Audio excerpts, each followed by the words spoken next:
ನಮಸ್ಕಾರ ಸ್ನೇಹಿತರೆ, ಇದು ನಮ್ಮ 58ನೇ ಭೇಟಿ. ಕಳೆದ 2 ತರಗತಿಗಳಿಂದ ನಾವು ಇಂಡೈರೆಕ್ಟ್ ಸ್ಪೀಚ್ ಅಥವಾ ರಿಪೋರ್ಟೆಡ್ ಸ್ಪೀಚ್ ಅದರ ಬಗ್ಗೆ ಚರ್ಚೆ ಮಾಡ್ತಾ ಇದ್ದೇವೆ. ಇಂದು ಸ್ವಲ್ಪ ನೋಡೋಣ, ವ್ಯತ್ಯಾಸಗಳು ಆಗ್ತಾ ಇರ್ತದೆ. ಅದು ಪ್ರತಿ ಸಂದರ್ಭದಲ್ಲಿ ಇಂಗ್ಲೀಷ್ ವ್ಯತ್ಯಾಸ ಆಗುತ್ತೆ, ಆ ನಿಯಮ ಇಲ್ಲೂ ಅನ್ವಯಿಸುತ್ತೆ. ನೋಡಿ ಸ್ನೇಹಿತರೆ, ನಾನು ಹಿಂದೆ ಹೇಳಬೇಕಾಗಿತ್ತು, ಮರೆತೆ ಕ್ಷಮಿಸಿ. ಇಂಡೈರೆಕ್ಟ್ ಸ್ಪೀಚ್ ಅಥವಾ ರಿಪೋರ್ಟೆಡ್ ಸ್ಪೀಚಲ್ಲಿ ಎಲ್ಲೂ ಇನ್ವರ್ಟೆಡ್ ಕಾಮರ್ಸ್ ಬರಬಾರ್ದು. ಡೈರೆಕ್ಟ್ ಸ್ಪೀಚಲ್ಲಿ ಬರ್ತದೆ, ನೋಡಿ ಇನ್ನೆಲ್ಲೂ ಇಲ್ಲ. ಇದನ್ನು ದಯವಿಟ್ಟು ಕ್ಷಮಿಸಿ, ಮುಂದುವರಿಯೋಣ. ಈಗ ನೋಡಿ, I like coffee mother says. ಹಿಂದಿನ ತರಗತಿಯಲ್ಲಿ ಸೆಡ್ ಇತ್ತು, ಅದು ಆ ಸೆಡ್ ಇದು ಒಳಗಡೆ ಏನಾದರೂ ಇರಲಿ, ಇದು ಕನ್ಕ್ಲೂಡಿಂಗ್, ಅದು ಟೆನ್ಸ್ ಅಂತ ತಿಳಿಸುತ್ತೆ. ಲಾಸ್ಟ್ ವರ್ಬ್ ಇದೆಯಲ್ಲ ಅದು. ಸೇಸ್ ಅಂದರೆ ಹೇಳ್ತಾರೆ ಅಂತ. ಈಗ ಉದಾಹರಣೆ, I like coffee mother says. ಅಮ್ಮ ಹೇಳ್ತಾರೆ ಅಂದರೆ ಅವ್ರಿಗೆ ಕಾಫಿ ಇಷ್ಟ ಅಂತ. ನನಗೆ ಕಾಫಿ ಇಷ್ಟ ಅಂತ ಅಂದಿದ್ಯಾರು? ತಾಯಿ. ನಮ್ಮ ತಾಯಿ ಇರ್ಬೋದು ಅಥವಾ ಮತ್ತೊಬ್ಬರ ತಾಯಿ ಇರ್ಬೋದು. ಈಗ ನಾವು ಎಲ್ಲೋ ಹೋಗಿದ್ದೇವೆ ಅಂತ ಇಟ್ಕೊಳ್ಳೋಣ, ನಾವು ವಿದ್ಯಾರ್ಥಿಗಳು ನಮ್ಮ, ಅಥವಾ ನಾವು ಈಗಾಗಲೇ ಕೆಲಸಕ್ಕೆ ಸೇರಿದ್ದೇವೆ ಅಂತ ಇಟ್ಕೊಳ್ಳೋಣ. ನಮ್ಮ ತಾಯಿಯ ಜೊತೆಲಿ ನಮ್ಮ ಸ್ನೇಹಿತರ ಮನೆಗೆ ಹೋಗಿದ್ದೇವೆ. ಅವರು ಬೇರೆ ಸ್ಟೇಟ್ನವರು, ಅವ್ರಿಗೆ ಕನ್ನಡ ಗೊತ್ತಿಲ್ಲ. ನಾನು ಇಂಜಿನಿಯರಿಂಗ್ ಸ್ಟೂಡೆಂಟ್ಸ್ ಹೇಳ್ತಾ ಇರ್ತಾನೆ, ಇನ್ನೊಂದು 4-5 ವರ್ಷ ಆದಮೇಲೆ ನೀವು ಹೋಗಿರ್ತೀರಪ್ಪ, ಅವಾಗ ಅವ್ರು ಕೇಳ್ತಾರೆ ಏನಿಷ್ಟ ಅಮ್ಮನಿಗೆ, ಬಾ ಮಗು ಅಂತ ಕೇಳ್ತಾರೆ. ಅವಾಗ ಅಮ್ಮ ಹೇಳ್ತಾರೆ, ಅಮ್ಮ ಏನು ನಿಮಗೆ ಇಷ್ಟ ಅಂತ ಕೇಳಿದಾಗ ಅಮ್ಮ ಹೇಳ್ತಾರೆ, ತಾಯಿ ಹೇಳ್ತಾರೆ, ಐ ಲೈಕ್ ಕಾಫಿ. ಇದನ್ನು ಹೇಳಿದ್ದು ಯಾರು? ತಾಯಿ. ನಮ್ಮ ತಾಯಿ ಆಗಿರ್ಬೋದು, ನಿಮ್ಮ ತಾಯಿ ಆಗಿರ್ಬೋದು. ಇದನ್ನು ಯಾರಲ್ಲಿ ಇರ್ತೀರಿ ಅವರಿಗೆ ಅನ್ವಯಿಸುತ್ತೆ. I like coffee mother says. ನೋಡಿ, ಇದು ಸಿಂಪಲ್ ಪ್ರೆಸೆಂಟ್ ಟೆನ್ಸ್. ಇದು ಈಗ ನಾವು ಅಲ್ಲಿದ್ದೀವಿ, ಈಗ ನಡೀತಾ ಇರೋದು ಇದು. ಆ ಸ್ಥಾನದ್ದು ಯಾವುದು? ನಾನು ಹುಬ್ಳಿಗೆ ಹೋಗ್ತಾ ಇದ್ದೀವಿ, ಅದು ಆಗೋಗ್ಬಿಟ್ಟಿದ್ದು ಸೆಡ್ ಅಂತ ಆದ ಮೇಲೆ ಹೇಳೋದು. ಈಗ ಅವ್ರು ಅಲ್ಲೇ ಇದ್ದಾರೆ, ಅವ್ರ ಮುಂದ್ಗಡೆ ನಾವು ಚರ್ಚೆ ಮಾಡ್ತಾ ಇದ್ದೇವೆ. ಇದು ನೋಡಿ, I like coffee mother says. ನನಗೆ ಕಾಫಿ ಇಷ್ಟ ಎಂದು ಅಮ್ಮ ಹೇಳಿದರು. ಅಮ್ಮ ಅಂದರೆ ತಾಯಿ. ಈಗ ನೋಡಿ, ಇದನ್ನು ಹೈಸ್ಕೂಲ್ ಲೆವೆಲ್ಗೆ, ಸ್ಕೂಲ್ ಲೆವೆಲಿಗೆ ಮಾಡಿದಾಗ ಹೇಗಾಗುತ್ತೆ? Mother says. ನೋಡಿ, ಅದೇ tens. Mother says that she likes coffee. ನೋಡಿ, ಅಮ್ಮ ಹೇಳ್ತಾರೆ ಅವ್ರಿಗೆ ಕಾಫಿ ಇಷ್ಟ ಅಂತ ಹೇಳ್ತಾರೆ. ನೋಡಿ, ಎಲ್ಲೂ ಇನ್ವರ್ಟೆಡ್ ಕಾಮ ಬಂದಿಲ್ಲ. ಅಲ್ಲಿ ಐ ಲೈಕ್ ಹೋಗಿ ಶಿ ಲೈಕ್ಸ್ ಬತ್ತು. ನೋಡಿ, ಇದನ್ನು ಡೂ ಡಸ್ ಹೇಳ್ಕೊಡುವಾಗ ಸ್ನೇಹಿತರೆ ನಾನು ತುಂಬ ಚರ್ಚೆ ಮಾಡಿದ್ದೇನೆ, ಅದರ ಬಗ್ಗೆ ಈಗ ಬೇಡ. ಅದು 1 to 25 ತುಂಬ ಕೇರ್ಫುಲ್ ಆಗಿ ನೋಡ್ಕೊಂಡ್ರೆ ಇವೆಲ್ಲ ಅರ್ಥ.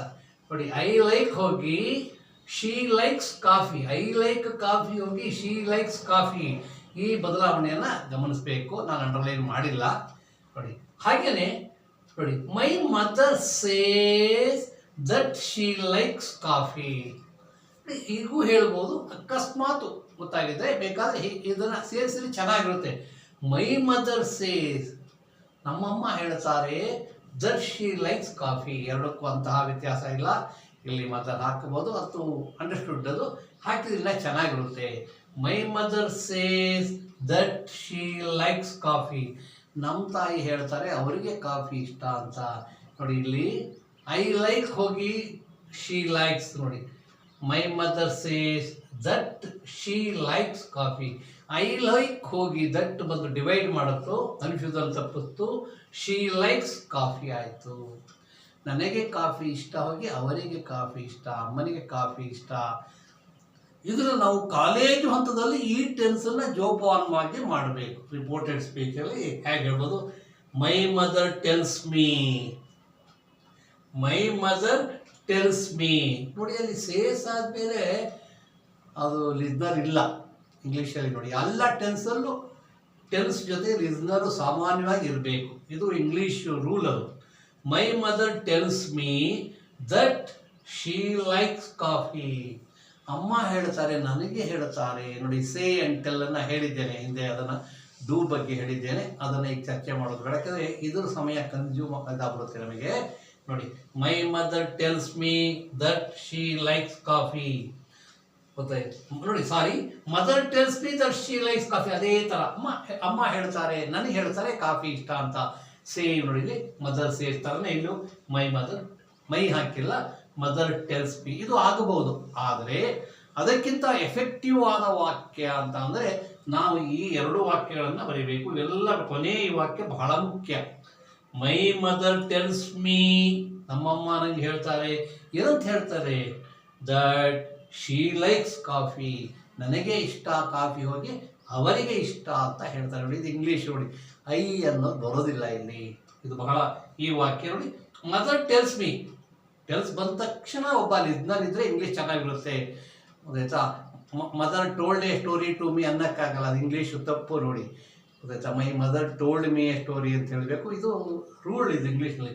Mother tells me that she likes coffee, ಅಮ್ಮ ನನಗೆ ಹೇಳ್ತಾರೆ ಕಾಫಿ ಇಷ್ಟ ಅಂತ. ಇದು ಪರವಾಗಿಲ್ಲ, ಅಷ್ಟು ತಪ್ಪಾಗಲ್ಲ.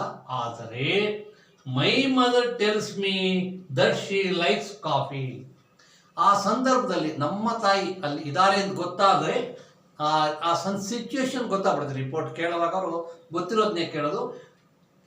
ಅಮ್ಮ ಗೊತ್ತಿದ್ರೆ, ನಮ್ಮ ತಾಯಿ ಅಲ್ಲಿ ಆಗಿದ್ರೆ ಮೈ ಹಾಕಿದರೆ ಚೆನ್ನಾಗಿರುತ್ತೆ, ಹಾಕಲೇಬೇಕು.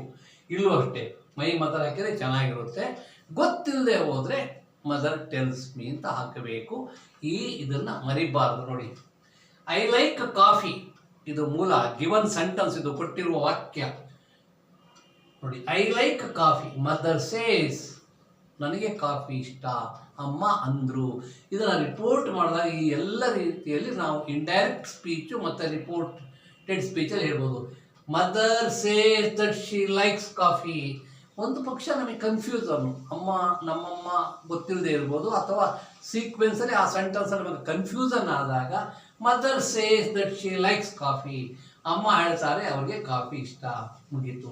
ನಮಗೆ ಯಾವುದೇ ಒಂದು ಮೂಲದಿಂದ ಗೊತ್ತಾದಾಗ ಮೈ ಮದರ್ ಸೇಸ್ ನೋಡಿ, ಇದು ಹೈಸ್ಕೂಲ್ ಲೆವೆಲ್, ಶಾಲಾ ಹಂತದಲ್ಲಿ ಮೈ ಮದರ್ ಸೇಸ್ ಗೊತ್ತಾಗ್ಬಿಟ್ರೆ ಶಾಲಾ ಹಂತದಲ್ಲಿ ಬರೀಬೇಕು.